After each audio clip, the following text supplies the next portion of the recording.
Kami ngayon para i-unbox ang aking dream come true na coffee maker. Okay po, buksan na po natin siya.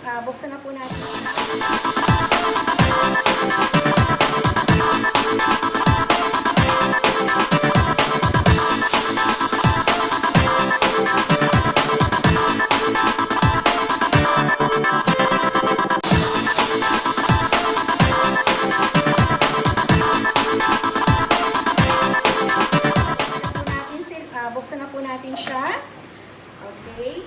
So, eto po ang laman niya. Makikita nyo dyan. Siyempre, ano to? Lalagyan ng itlog? Ay, hindi pala. Okay. Next. Help me na. Ayan. O, isa yung box. Okay. So, makikita natin. Alisin natin ang plastic. Yan. Okay. Buksan natin ito. Wow! Okay, may scoop. Pang scoop ng, syempre, kape, no? Okay, so, meron din tayo filter. Okay, meron din nalagyan ng coffee, syempre. And then, alam ka namang walang siyang lagyan pag siya ay naging coffee na. So, tawag nga ba rito? Canister?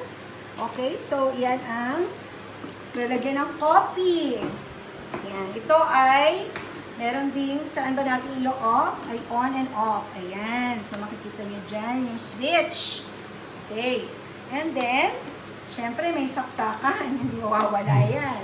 Kaya lang kailangan po natin lagyan ng adapter. Nag-iisa na lang ang kulay. Pero I prefer naman black, kaya okay lang po siya.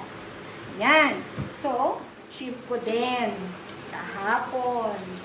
Mamaya po. At sa susunod na vlog po, ay papakita naman natin kung paano gamitin ang coffee maker na to. At syempre, kung paano magtimpla ng favorite kong coffee. Okay. So, sa susunod po, pakikita namin ang how to use the coffee maker naman. Okay, bye! Bye for now. See you next time.